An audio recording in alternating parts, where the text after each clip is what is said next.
Hey everyone, and welcome back to another video. So I'm going to share with you why selling low value or low cost names in eBay can be a good thing for you and your selling account and selling eBay. So let's get into it. So what are low cost names and how can they help you in your account?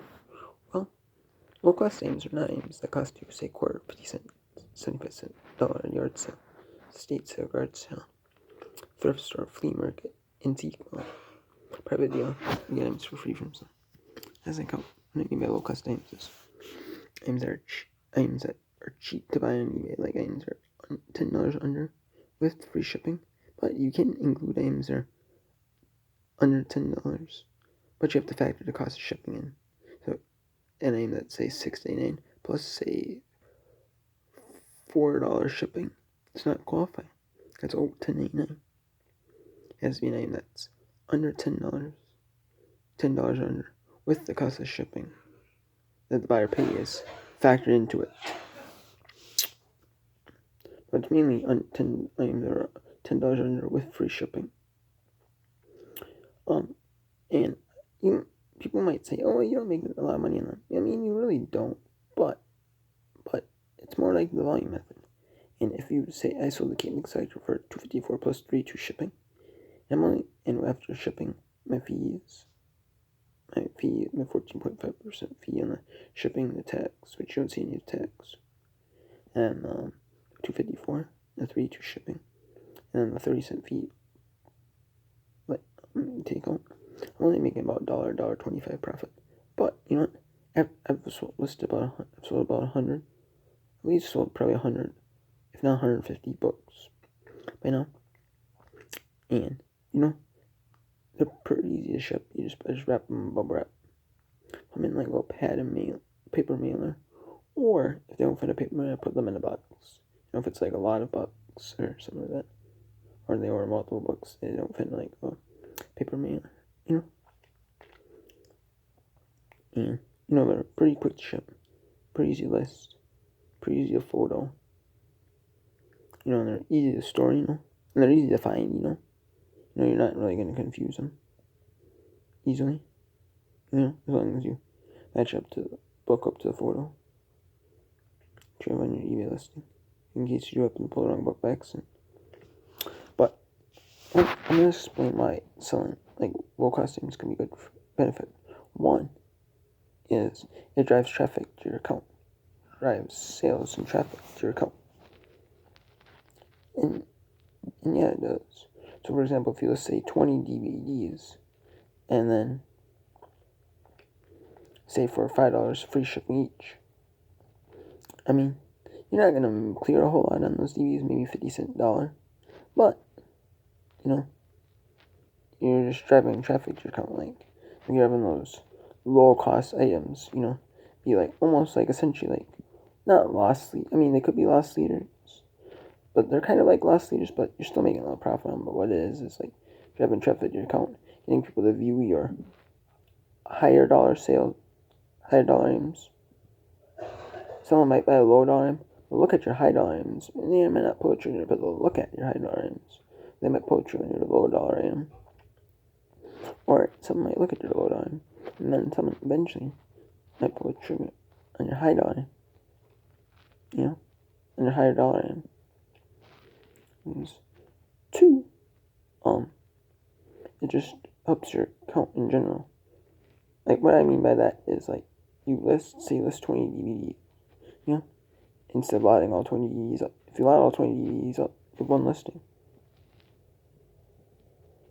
if you have 20 listings of the 20 DVDs, you instead of not lining up, you just list all 20 DVDs individually. Well, then, it's feeding the eBay algorithm, like you're listing more, And by the more you list, the more you'll sell. Say like books. If you list 20 books, eBay out, instead of lining all 20 books up, even though they're kind of similar, you could line them up. And then, even though they're similar, the eBay algorithm is going to know, hey, this person's listing a lot. Let's go let's go feed this guy. This account's doing pretty well, the algorithm, Number 3, it helps your DSRs, which DSRs are your metrics for being out of stock, defect, or late shipment. So if you load stuff up, you have less sales.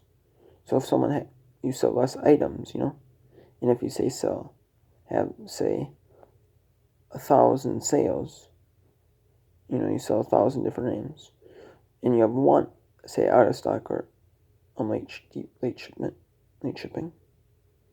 then that's 0.1%. But if you have one of 100, that's 1%. But if you have one of 10,000, that goes down to 0.01%.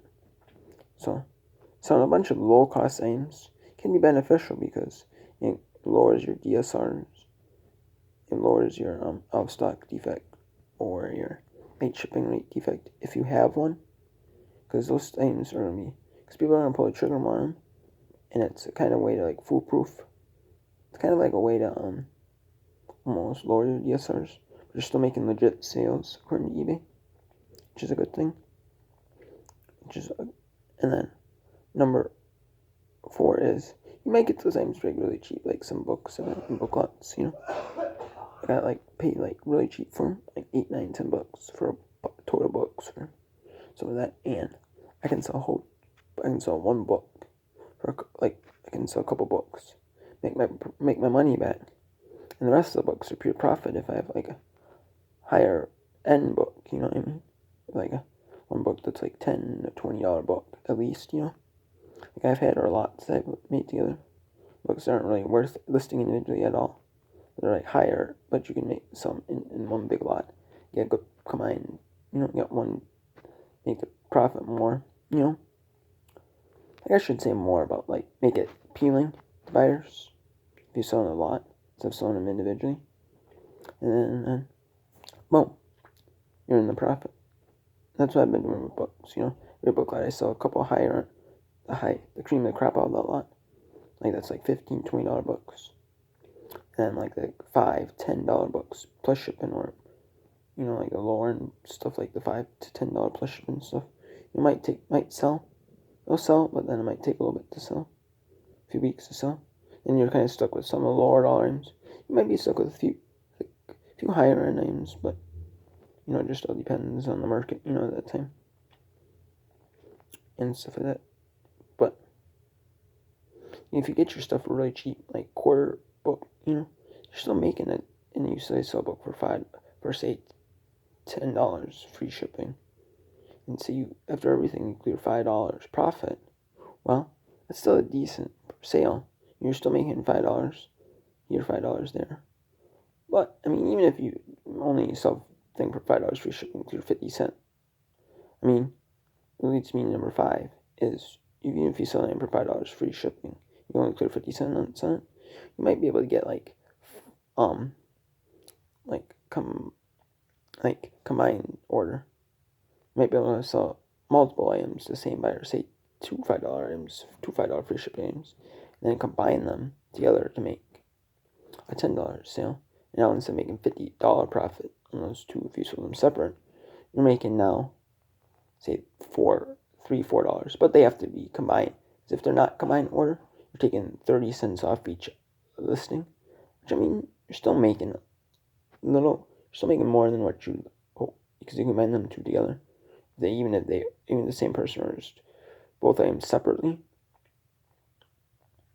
you're still making more than what you would if two different buyers were buying them individually, but not as much as if they could put on one order.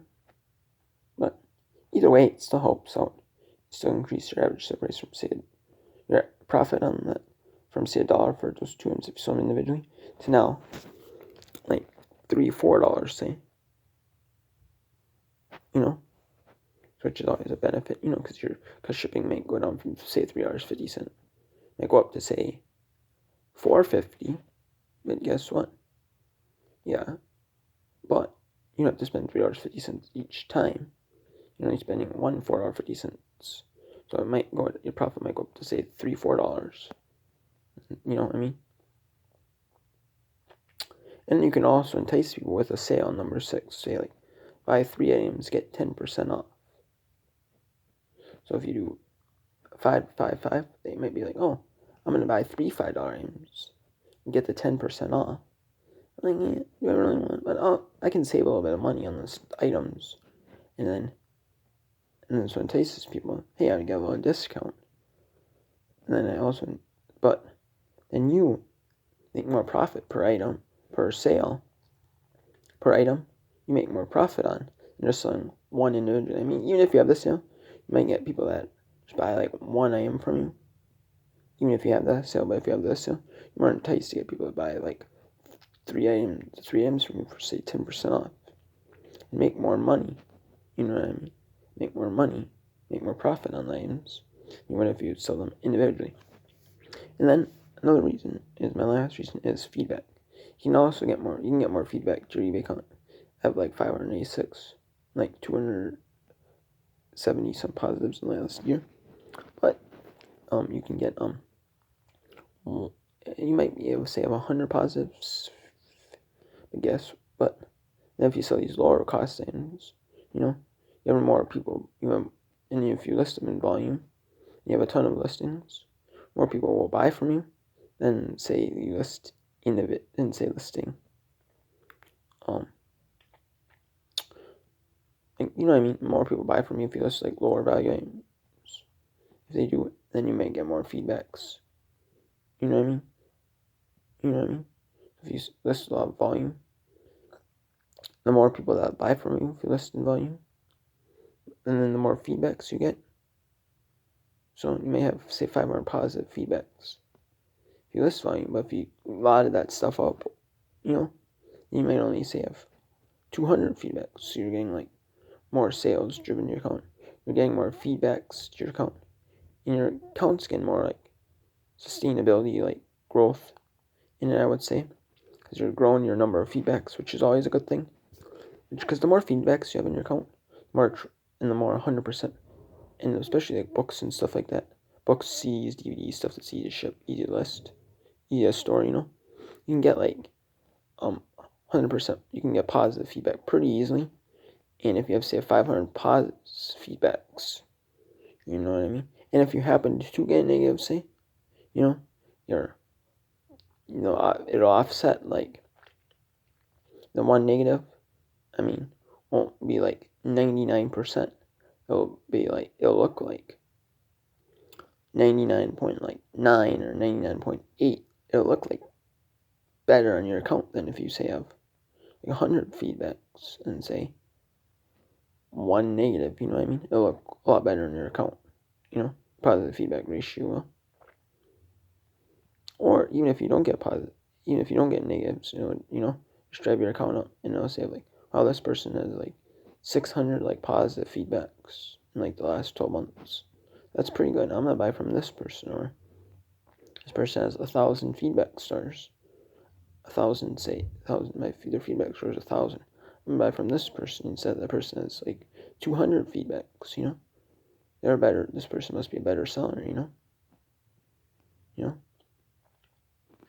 So, so yeah, my thing. Topic: why you should sell low cost items on eBay. And there's cons, but I think there's a lot of good things about doing this.